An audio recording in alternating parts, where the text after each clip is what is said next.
The alien princess descended from the sky like a disco ball dipped in neon fire, landing in the middle of a crowded park. Her arrival was dramatic, her glowing robes swishing, her tentacle-like appendages waving like antennas seeking attention. She had read the ancient human texts on mating rituals, which were mostly illustrations of humans holding hands or awkwardly kissing, but she misunderstood every detail. In her mind, this was a sacred ceremonial event, and she was the star. She scanned the humans around her with her translator helmet, producing phrases like, "You are genetically compatible, your pheromone signature is optimal," and "initiating reproductive courtship protocol." Nearby couples froze mid-conversation, some stifling laughter, others gaping like deer in headlights. A jogger tripped over his own shoelaces trying to escape the glowing spectacle, while a dog barked ferociously at her thrashing appendages.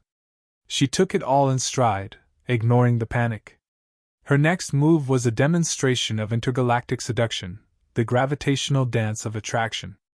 She spun, floated, and pirouetted in zero gravity, hips swiveling in angles that would make any human gymnast blush or vomit. The humans nearby weren't sure if she was seducing them, performing interpretive art, or about to launch a full-scale alien invasion. In preparation, she had concocted what she believed were aphrodisiac delicacies. They were slimy, fluorescent globs she called love snacks of eternal passion, each one oozing an uncanny aroma that made humans gag, sneeze, or run screaming. She offered them to a group of bewildered singles gathered through a dating app meetup, her translator spitting out phrases like, "Consume to increase reproductive compatibility." One brave soul picked up a glimmering blob and gagged. Another muttered, "Is this edible?" She tilted her head confused. "Yes. Failure to ingest will result in missed procreation opportunities. It is tradition." A human man stepped forward, trying to flirt politely. "I'm open to new experiences," he said, trying to mask his confusion. She interpreted this literally, assuming he was consenting to immediate ceremonial mating. Tentacle appendages waved enthusiastically. "Excellent. Prepare for union ritual," she announced. The man's face turned 50 shades of red, his eyes darting wildly. The nearby singles started whispering, and one muttered, "Did she just say, union ritual?" The misunderstanding caused an awkward ripple of panic. As she continued her performance, her gadgets whirred to life: pheromone sprayers, holographic heart rate monitors, and portable energy pods that hummed ominously. The sprayers released a thick cloud that immediately had humans sneezing uncontrollably, while the holographic monitors blinked and buzzed, labeling their panic as high reproductive interest. Every sneeze, cough, and stumble was read as a positive signal. She clapped her hands tentatively, misinterpreting the chaos as excitement. She tried to explain human courtship with her translator. Engage in mutual attraction through bodily contact and pheromone exchange. A hand wave from a human man became, in her eyes, a bold gesture of consent. She lunged forward, wrapping him in a tentacle hug that lifted him off the ground. He squealed, swinging like a piñata, while other humans screamed, some filming for social media. "Do not resist! Resistance is counterproductive to procreation," she shouted. The man's protest was drowned out by her high-pitched warble of excitement, which only added to the pandemonium. Dogs barked, pigeons scattered, and a drone documenting the meetup crashed spectacularly into her ceremonial dance area. Unfazed, she kept spinning, tossing more love snacks into the crowd, chanting phrases her translator rendered as, "Your biological readiness is acknowledged. Yield to the ritual." The humans had no idea whether to flee, laugh, or faint, and the entire park resembled a chaotic adult-themed carnival of confusion and panic. Through it all, she remained utterly sincere, convinced she was following a sacred, centuries-old tradition of human mating. Her attempts were clumsy, excessive, and dripping with unintentional adult innuendo. Every spin, every slap of an appendage, every pheromone puff was a comedic spectacle of sexual misinterpretation. She had no concept of subtlety, social norms, or human embarrassment, but she had infinite confidence, and the determination to prove that the ceremonial ritual must be performed flawlessly, even if it caused total chaos, multiple minor injuries, and a few traumatized dogs. By the time the meetup ended in a mass exodus of humans, the alien princess was glowing with pride, convinced she had completed the first stage of the sacred mating ritual. The humans, meanwhile, were left questioning their life choices, the meaning of consent, and whether Earth's dating apps had suddenly become a portal to intergalactic erotic chaos. After the disastrous park performance, the alien princess retreated to what she called her human breeding laboratory, which was really a rented apartment filled with blinking holograms, pheromone sprayers, and a suspiciously large inflatable heart. She laid out her plans meticulously, scanning humans' reproductive signals, with a device that beeped loudly whenever someone blushed, coughed, or glanced awkwardly in her direction. In her calculations, every twitch of a human muscle was a sign of sexual readiness, and every stammered sentence confirmed compatibility. She invited a group of singles she deemed optimal breeding candidates for what she referred to as the compatibility trials. Humans entered cautiously, muttering about vague cult rumors, but the princess greeted them with euphoric energy, exclaiming, "Prepare for procreation enlightenment!" One man, hoping to impress, leaned forward politely, only to be lifted by a tentacle and spun gently like a salad spinner. The princess nodded approvingly. "You are enthusiastic. Excellent!" The humans' muffled protests were lost amid the hum of energy pods and the wafting scent of pheromone clouds, which had begun to make eyes water and noses twitch uncontrollably. Determined to scientifically observe human intimacy, she set up a series of exercises.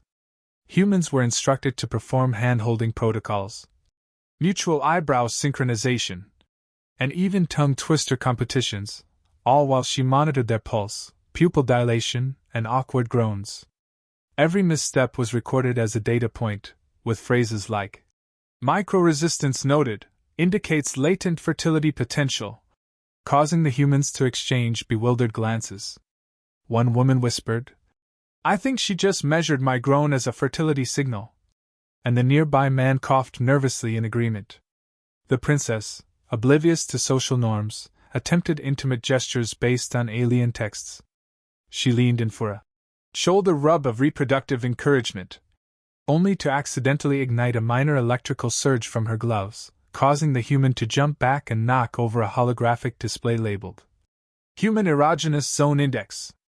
Sparks flew, smoke rose, and she muttered, "Uncooperative energy indicates moderate excitement, continue trial." The humans began to wonder if she had misunderstood every single rule of dating, or if the apocalypse had arrived in neon robes. Attempting to further understand human attraction, she activated the pheromone sprayers, which released a thick, fragrant mist intended to stimulate desire. Instead, it caused sneezing fits, coughing, and a few unintentional erotic moans. She mistook these reactions for enthusiastic participation, jotting down notes like, "Subject emits audible pleasure, protocol successful." The humans, meanwhile, started tripping over inflatable hearts, hologram stands, and each other, creating a perfect storm of sexual chaos and slapstick comedy. The princess tried verbal instruction as well, giving commands that were simultaneously authoritative and absurdly sensual. "Align your gaze with mine for reproductive resonance," she instructed, causing a man to blush violently and murmur, I don't even know what that means." The princess tilted her head, mistaking confusion for coy playfulness. "Excellent. Your compliance is exquisite." Every sentence dripped with a dull double entendre, though she meant every word literally. One human, braver than the rest, attempted to explain basic human intimacy. We, usually, take it slow," he stammered. She blinked neon eyes in disbelief. "Slow? But the texts specify immediate ceremonial connection. Delaying is biologically inefficient." She proceeded to demonstrate a complicated ritual dance, tentacles swinging, pheromones spraying, and holographic hearts spinning overhead. The humans ducked, flailed, and collided, some accidentally pressing buttons that made the room vibrate and hum erotically. By the end of the first night of experimentation, the apartment was in chaos. Holograms flickered, pheromone fog lingered like a chemical fog bank, and a single human clutched his stomach laughing while another fainted from overstimulation. The princess, reviewing her notes, nodded proudly. Compatibility trials are progressing successfully. Emotional connection improving. Human breeding protocols, mostly effective. She paused, tilting her head, a hint of curiosity breaking through her royal confidence. Perhaps emotional resonance is more complex than initially documented. Even amidst the chaos, she had learned a valuable lesson. Human breeding was messy, confusing, and filled with unpredictable reactions. Every failed attempt, sneeze, accidental grope, and flailing human became a data point in her meticulous records. She had not achieved perfection, but she had achieved comedy, chaos, and a growing fascination with the unpredictable nature of human intimacy. The princess's scientific curiosity and her desire to succeed were both intact, ensuring that her next attempts would be even more elaborate, ridiculous, and sexually charged. The alien princess, undeterred by her earlier experiments, decided it was time to take human breeding into the public sphere. She believed that exposing humans to her rituals outside controlled environments would accelerate compatibility, though what she actually unleashed was a blend of chaos, absurdity, and sexual innuendo. Her glowing robes trailed behind her as she hovered into a busy street cafe, her tentacles waving like ecstatic flags. The humans inside froze, unsure whether to call the police or applaud her courage. She began by introducing herself formally, announcing, "I am Princess Xylaria, here to conduct human procreation assessments." A barista dropped a latte in shock, splashing across a nearby man's crotch.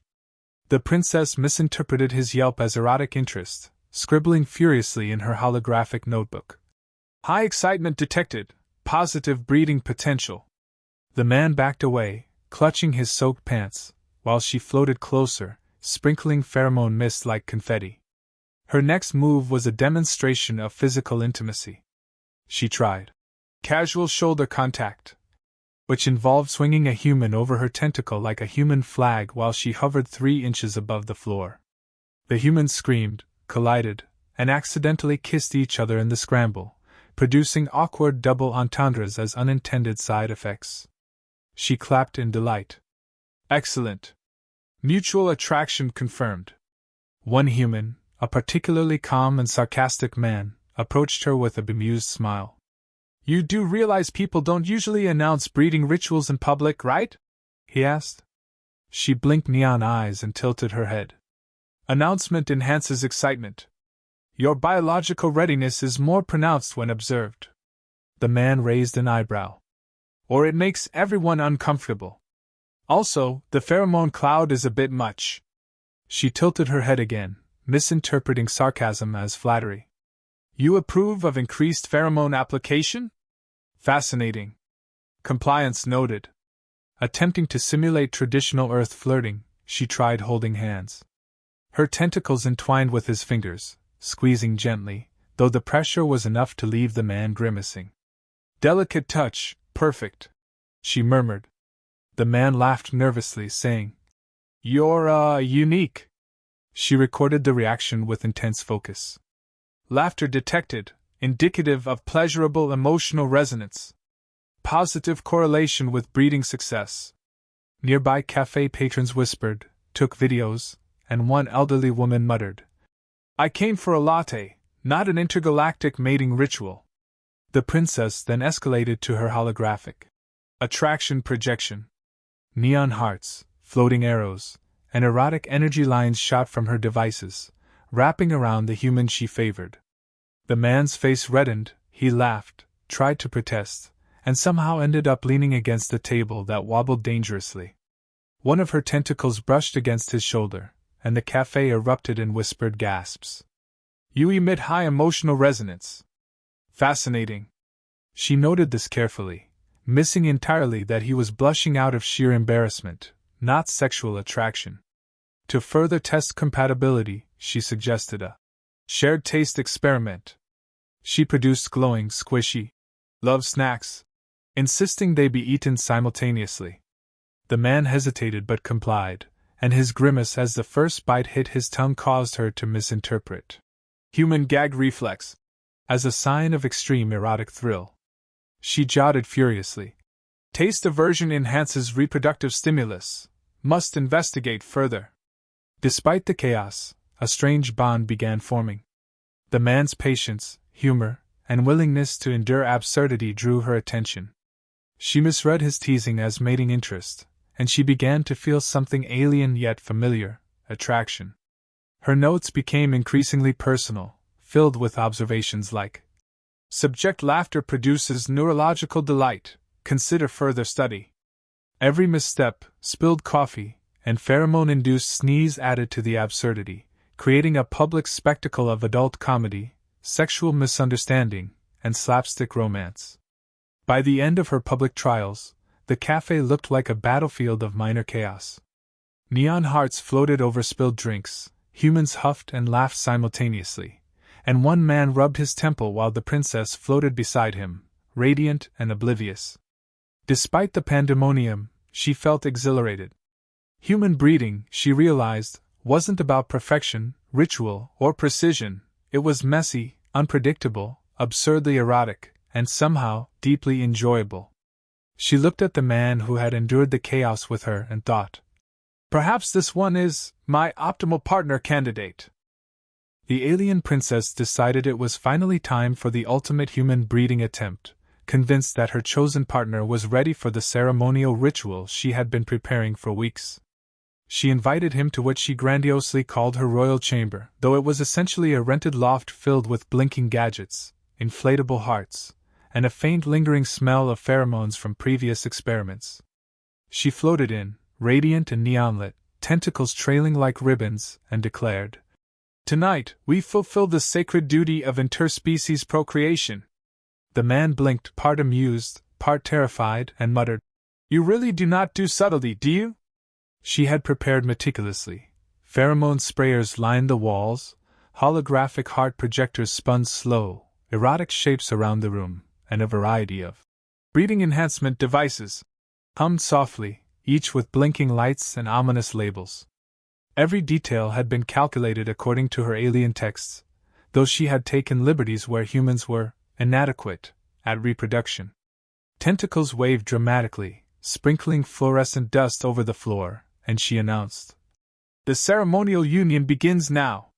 The man swallowed nervously, trying to understand whether he was in for a romance, a science experiment, or a combination of both. Her first attempt at intimacy was clumsy but earnest. She reached out for hand contact, which quickly escalated to a tentacle embrace that lifted him slightly off the floor. "Your compliance is delightful," she murmured, interpreting his startled yelp as excitement. The pheromone fog thickened, causing both of them to sneeze, cough, and involuntarily groan. She jotted notes furiously, whispering, "Audible reactions indicate heightened reproductive engagement." The man, simultaneously laughing and panicking, whispered back, "I think I'm doing this wrong." She tilted her head, misinterpreting his nervousness as coy playfulness, and responded, "Perfect. Emotional resonance confirmed." Attempting to further the ritual, she activated a device labeled Euro-Pleasure Synchronizer, which sent gentle pulses through the room. The pulses caused random furniture to vibrate erotically, her holographic hearts to pulse faster, and the man to stumble backward, inadvertently landing on a pile of inflatable hearts. Each thump and squeak of the hearts, combined with her enthusiastic commentary, turned the ceremony into a chaotic symphony of adult comedy. "Your body reacts well to external stimuli," she observed. "Excellent. This is highly compatible with interspecies reproductive success." She then attempted to feed him the love snacks of eternal passion, glowing orbs that were meant to enhance fertility. He hesitated, grimaced, and bit one anyway. The alien princess gasped in delight, jotting furiously, "Taste tolerance indicates high mating potential." He coughed and laughed simultaneously, dropping a half-eaten snack on the floor. She promptly retrieved it with a tentacle and muttered, "Do not waste nutrients. Consumption is mandatory for ceremony." His laughter echoed through the room, blending with her excited squeals, creating a bizarre but intimate soundtrack.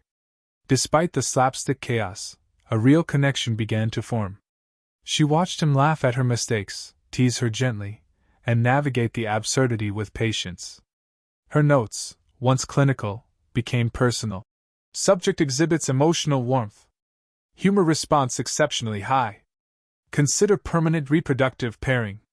Tentacles accidentally brushed against him, pheromones wrapped the room in haze, and her gadget sputtered and blinked, but he simply chuckled, saying, "You are something else entirely."